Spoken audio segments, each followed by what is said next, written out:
The cold wind scraped across the parking lot of the department store in Dayton, Ohio, tugging at the corners of the hood that barely clung to Emily's head.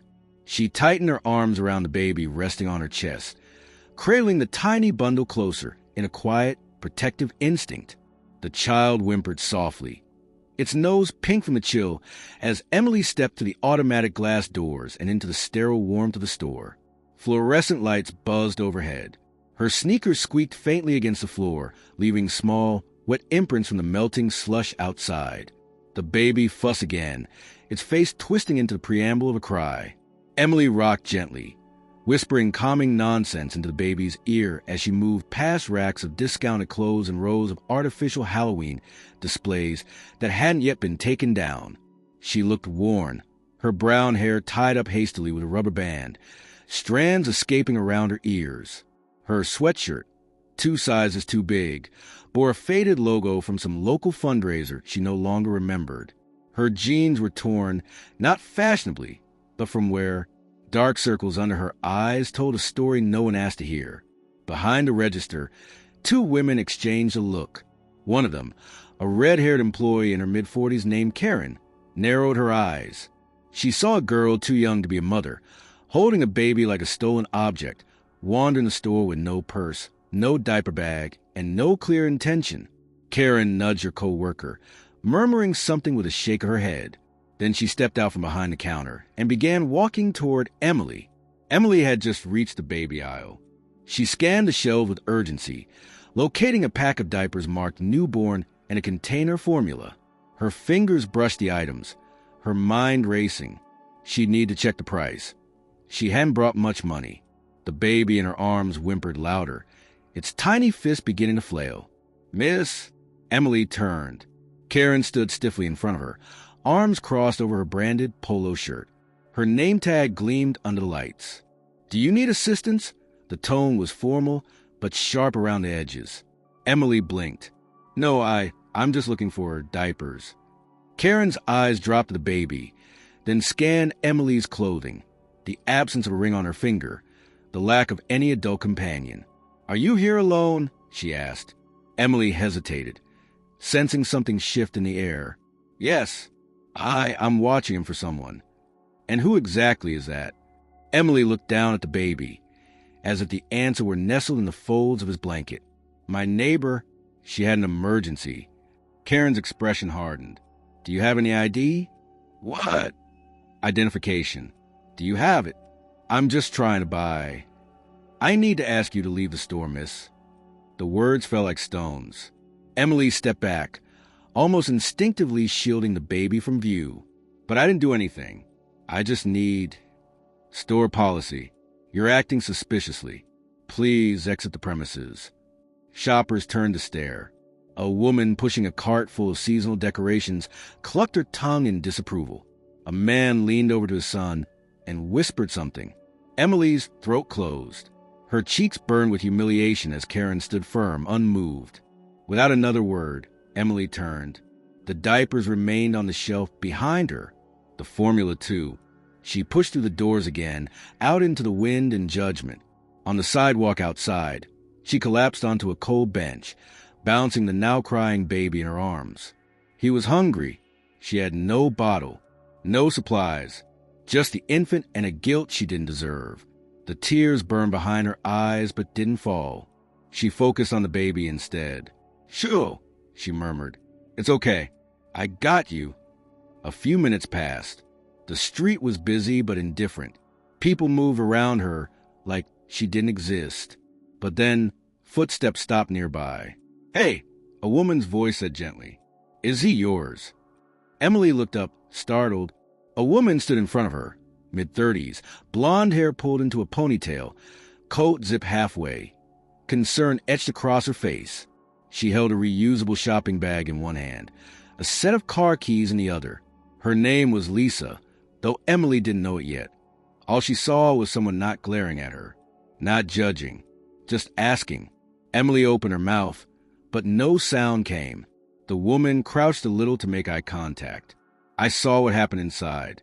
That wasn't okay. But I need to know, is that your baby?" And that's when it cracked. Emily swallowed hard. She wanted to lie, to nod, and be left alone. But something about the way this woman asked, not with accusation but with care, made her speak. "No," she whispered. "He's not mine." The woman's eyes didn't change. She didn't move away. She just sat down beside her on the bench. "Tell me what happened." And for the first time that day, Emily did. Lisa sat beside Emily on the bench, her eyes flicking between the baby's flushed cheeks and the girl's trembling hands. The chill in the air was no match for the quiet storm brewing behind Emily's tired gaze. For a long moment, neither of them spoke. Then, Lisa gently reached into her shopping bag, pulled out a soft cloth, and offered it. Emily hesitated before wiping the baby's nose. Her hands moved automatically, with the familiarity of someone who had done this before, not just once, but many times. Lisa watched carefully.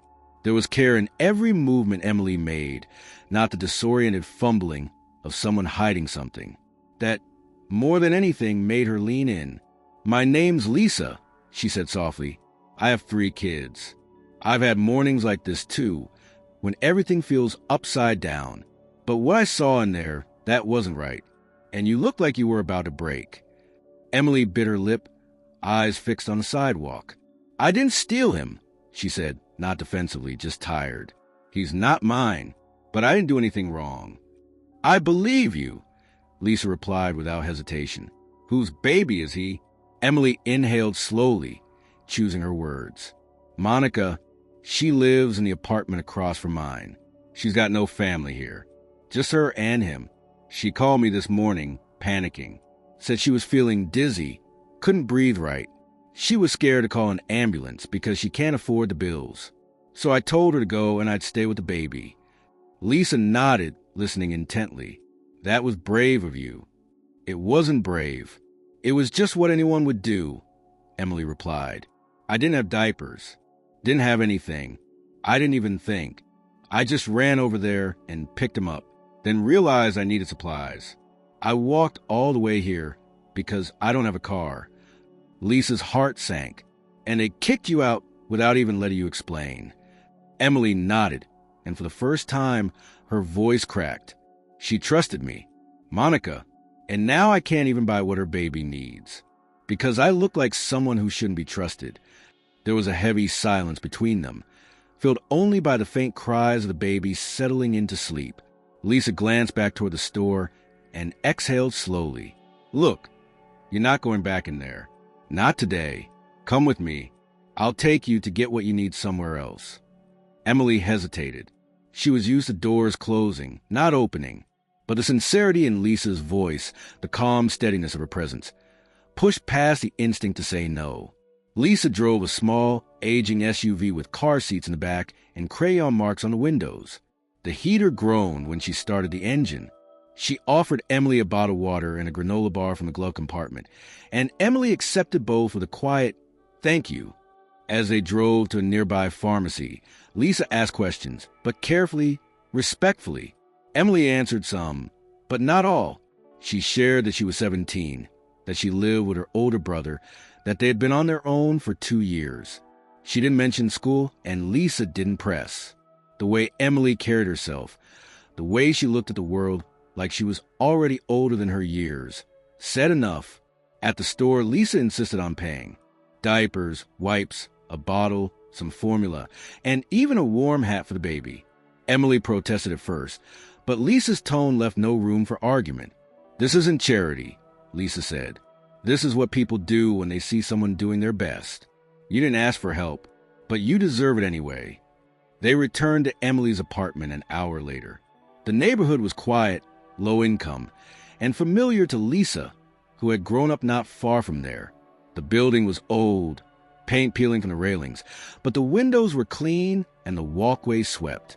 Emily unlocked the door and led Lisa inside. The apartment was small but neat. A folded couch doubled as a bed in the living room. A stack of textbooks sat on a milk crate by the wall.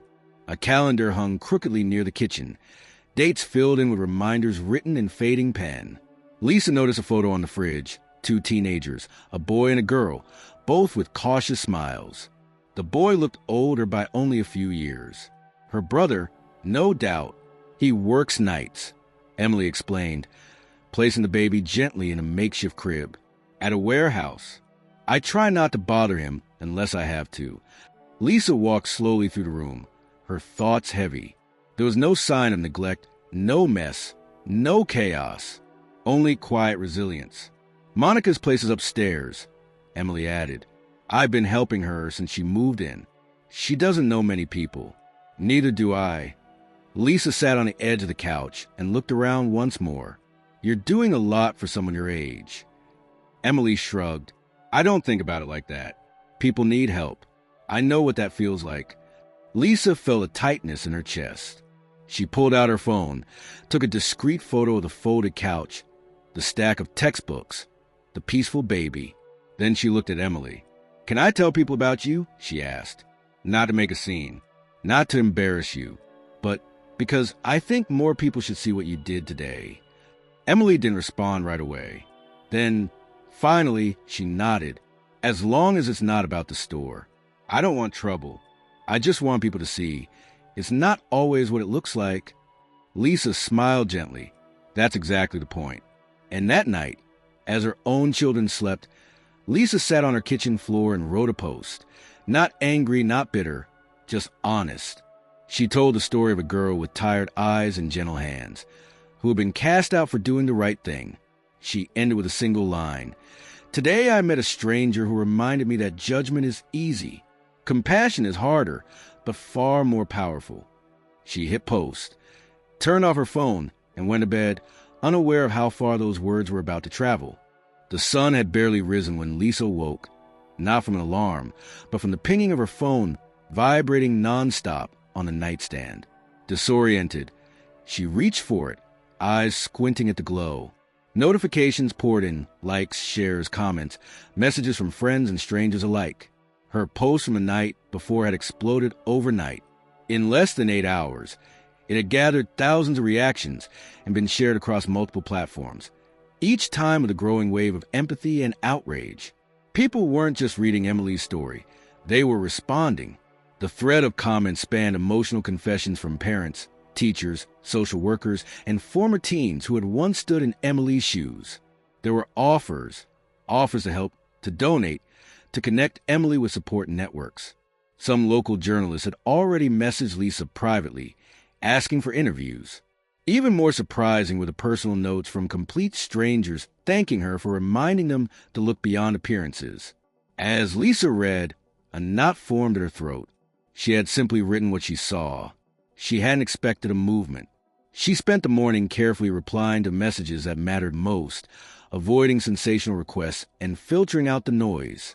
By noon, the post had reached over 100,000 shares. She knew she needed to speak to Emily, not because of the numbers, but because the tide was turning and the girl at the center of it all deserved to know. Lisa returned to Emily's apartment that afternoon, uncertain of how to begin. The door opened before she could knock. Emily was already standing there, baby on her hip, eyes wide with a mix of nerves and curiosity. "Hey," Lisa said softly. "I hope I'm not interrupting." Emily stepped aside, nodding. "Come in." The baby, now fed and calmer, reached for Lisa's coat zipper, fascinated. Lisa smiled and took a seat on the same couch as before. Emily remained standing, shifting her weight back and forth, unsure what to expect. "I need to tell you something," Lisa began. "Last night, I shared your story online. I didn't use your name. I didn't mention the store. But people listened.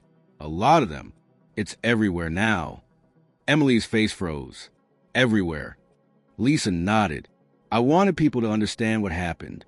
Not to shame anyone, but to show that sometimes we judge too quickly, and that there are people like you doing the right thing when no one's watching." Emily sat down slowly. "What are they saying?" Lisa pulled out her phone and handed it to her. Emily scrolled through the post, her expression shifting with every comment. Some made her laugh under her breath. Others made her blink more than once, as if she couldn't believe the kindness was real. She handed the phone back. "I didn't do anything special. Monica needed help. That's all. That's what makes it special," Lisa said. Then she added, almost hesitantly, "There's more. A few people want to help. One woman owns a local childcare center. She wants to offer you free certification classes. There's a nonprofit that helps teens in difficult situations. And there's a university.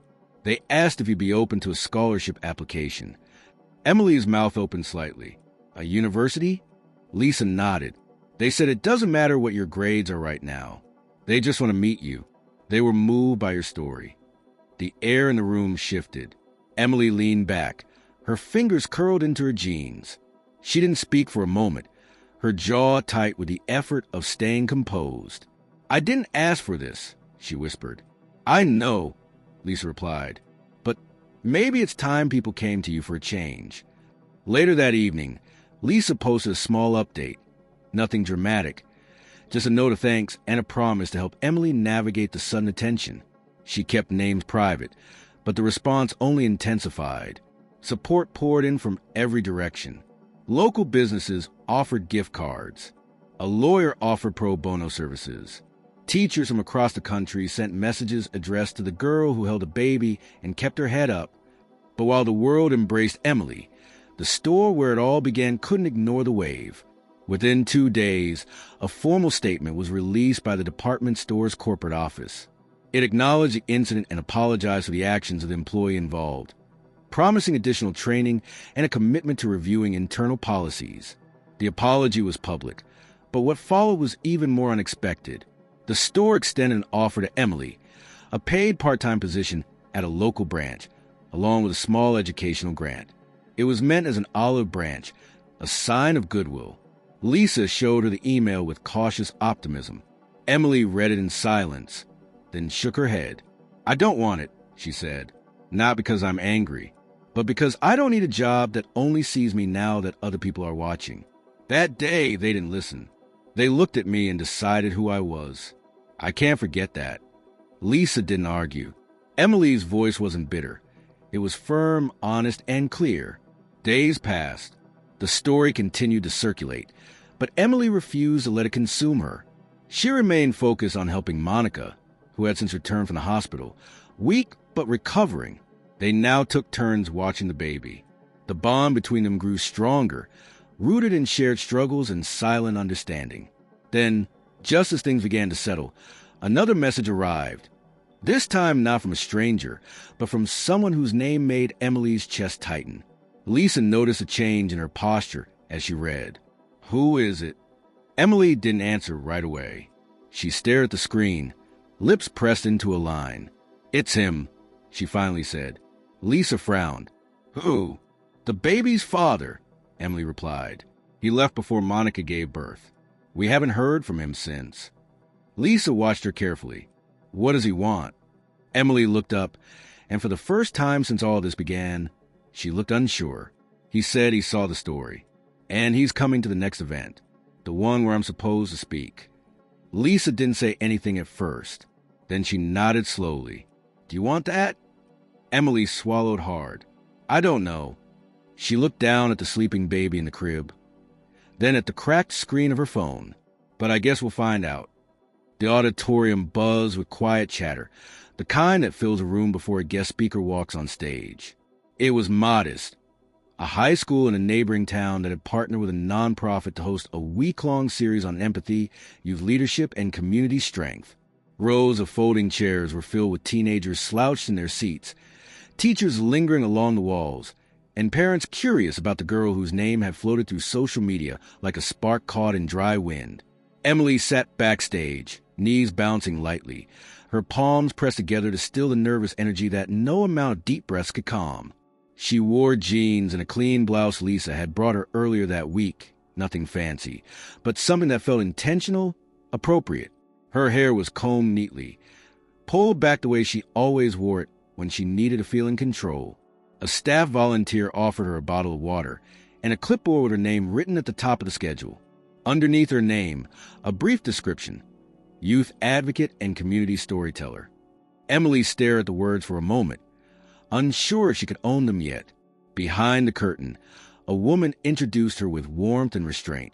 The applause was gentle but genuine. Emily stood, hands trembling slightly, and stepped onto the stage. The lights were bright, but not blinding. She found a microphone, adjusted it with care, and let her eyes scan the room, not for recognition, not even for support, but for grounding. Her voice, when it came, was softer than expected, but steady. "I wasn't supposed to be here," she began. "Not because I don't want to be, but because I'm just me, a girl trying to get through the day. But then one day, I did what felt normal, help someone, and suddenly people were looking." She spoke for almost 15 minutes. Not about the store, not about blame, but about the quiet spaces where help is offered and often overlooked. She talked about how people jump to conclusions, how strangers can wound without meaning to, and how a small act, done without expectation, can ripple outward in ways no one anticipates. Her words were simple, unpolished in places, but honest, and it was that honesty that silenced the room. When she finished, there was a pause. Then applause again, louder this time. Students clapped. A few teachers stood. Emily stepped down, her chest tight with the rush of it all, trying to process what had just happened. But before she could retreat to the quiet of backstage, she saw him. He stood near the back of the auditorium, arms crossed, posture stiff, taller than she remembered. His hair was longer, eyes more hollow. He looked like someone who had lived through something and hadn't yet made sense of it. Emily's breath caught in her throat. She didn't have to guess. She knew exactly who he was. Their eyes met, and for a long second neither moved. Lisa appeared beside her, having entered quietly during the speech. She noticed Emily's sudden stillness. "Is that him?" Emily nodded slowly. "That's Nathan." Monica had never said much about him, just that he'd left when the pregnancy became too real. He had vanished without a word, without support, without even checking if the baby had been born. Emily had hated him for it, in a quiet, private way, not with rage, but with disappointment, so deep it left no room for shouting. And now, here he was, standing in the light of everything that had happened since. Lisa didn't push. "Do you want to speak to him?" "I don't know," Emily answered honestly. But her feet were already moving. She crossed the room slowly, the crowd parting without realizing they were doing so. Nathan stood still until she reached him. Up close, she could see the dark circles under his eyes, the way his hands fidgeted at his sides. He looked young, but older than he had any right to be. She waited for him to speak first. "I saw everything," he said. "Online, the story, the pictures. I didn't even recognize him in the first photo. Then I saw you, and I knew." Emily said nothing. Her expression didn't change. "I didn't know what to do," he continued. "When Monica told me she was pregnant, I panicked. I thought if I ran far enough, it would all just disappear. But it didn't. It got worse. I kept thinking about it, wondering what kind of person I became." Still, she said nothing. "I came today because I wanted to see for myself," Nathan said. "To see if the baby was okay, if Monica's okay. And you, I'm not asking for anything. I just needed to say it." Emily finally spoke, her voice low and firm. "You left." "I know," he said, "and I don't expect forgiveness. But I want to be better. I want to try." Her mind raced. She thought about Monica, about what this could mean for her, for the baby, about the risks of letting someone who had vanished once return. But then she thought about something else. How people change, sometimes slowly, sometimes because of a moment. And she thought about what she had said on stage, about judgment, about second chances. "You should talk to Monica," she said quietly. "She's the one you owe." Nathan nodded. "Can I see him?" Emily looked away for a moment. "That's not my decision. But if she says yes, be ready to stay. Don't come in and out like it doesn't matter." "I won't," he promised. "I'm not running again." They stood in silence, not as enemies, not quite as allies, but as people suspended between past failures and uncertain futures. Then Emily stepped aside and walked back toward Lisa. Later that evening, Lisa drove her home in silence. The streets were lit by the soft orange of street lamps, the quiet hum of night wrapping around them like a curtain. As they pulled into the lot, Emily looked out the window, watching a group of neighborhood kids chase each other near the fence. "What happens next?" she asked. Lisa smiled faintly. Whatever you choose. Emily exhaled, resting her head against the window. I think I want to do more of this. Speak. Help people understand. Lisa nodded. Then that's what you'll do. And somewhere inside her, beneath the weight of all she had seen and done, Emily felt something shift. Not relief, not closure, but purpose, a path unfolding. Lit not by spotlight, but by the quiet conviction of someone who had lived through judgment and chosen to rise anyway. Voce Dis. The community center was quieter than usual that Saturday morning, its corridors still echoing the footsteps of volunteers setting up chairs and arranging refreshments in the multipurpose room. A modest stage had been assembled near the front wall, surrounded by folding chairs now filled with a scattered mix of parents, teenagers, teachers, and local supporters who had followed Emily's story from the beginning. Banners on the side walls read things like Voices That Matter and Youth-Led Change Starts Here. At the far back of the room, Monica stood holding her son, gently swaying as he dozed off in her arms. Nathan stood beside her, not too close, but not distant either. Quiet and attentive, waiting for a signal that hadn't yet come. Emily stood in a small hallway just off the stage, staring at her reflection in a narrow window pane. Her palms were damp, heart steady but fast, the way it always was now before she spoke. These past few weeks had moved faster than anything in her life before. School visits, small community panels, articles she never imagined being part of, and a growing circle of people looking to her as more than just a momentary symbol. She had become something else now, something chosen. Lisa approached her with 2 mugs of tea, handing her one without speaking at first. Then, with a soft glance, she said, "They're all here for the right reason, and for the right person." Emily gave a small smile, not of pride, but of calm acceptance. "I know." She walked toward the stage with slow, steady steps, stopping only when she caught Monica's eye.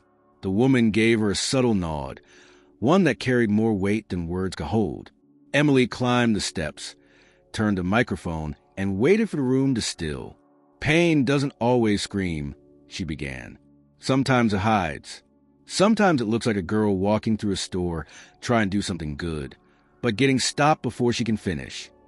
There were no cameras this time, no reporters, just faces, attentive, open. She spoke not as a victim and not as a hero, but as someone in between, someone who had once been on the edge of invisibility and now stood firmly in the light. She talked about resilience, not as a lofty word, but as something built brick by brick, moment by moment, often in silence and without applause. She talked about community, not as an ideal, but as a practice. Neighbors looking out for each other, strangers pausing before judging, support being offered before it's asked. And then, without intending to, her eyes found Nathan again. She didn't flinch. She didn't falter. She continued. Sometimes, helping someone else brings up our own fears, our own mistakes. But that doesn't mean we stop. It means we go forward more carefully, more honestly, because every one of us is carrying something. And sometimes the smallest gesture, just holding a baby when someone else can't, becomes the start of something no one could predict. Applause rose slowly at first, then built, filling the room with something deeper than noise, a sense of unity, of shared understanding. Emily stepped back, not to escape the moment, but to let it live on its own. After the event, people approached in 2s and 3s, some thanking her, some asking how to get involved, others just needing a moment to tell their own stories. Emily listened to everyone, nodding, holding space without interrupting. Monica eventually joined her, still holding her son, her expression filled with both pride and uncertainty. "Can we talk?" she asked quietly. They stepped outside, onto a bench near the parking lot, where autumn leaves were gathering in soft piles. The air was cool but not biting. "He wants to be involved," Monica said finally, glancing back toward the glass doors where Nathan was standing, speaking with Lisa. "He says he's ready, that he's sorry, that he knows it's not simple." Emily listened without offering advice. She had seen enough of people's complicated truths to know that answers weren't always clear. But she had also seen something else in Nathan recently, a quiet persistence, the kind that didn't ask to be noticed but kept showing up anyway. "I'm scared," Monica added. "Not of him, Of hoping. Emily looked at her, voice soft. Then hope carefully. Set your boundaries. Make him earn it. But don't turn away from it if you still want it. Monica nodded, her grip tightening gently on her son. I think I needed to hear that. As the sun dipped lower, painting the sky in deep amber, Emily walked home alone. The streets were familiar, lined with the same cracked sidewalks and leaning fences as always. But the way she moved through them had changed. She was no longer the girl avoiding eye contact, hoping not to be noticed. She walked with intention now, not because of the attention, but in spite of it. Her apartment door creaked open as usual, the hinge still needing oil. Inside, her brother was already home from work, heating leftovers in the microwave. He looked up when she entered, smiled, and said, "Saw you on the school's website today. You look official." She dropped her bag and chuckled. "I feel exhausted."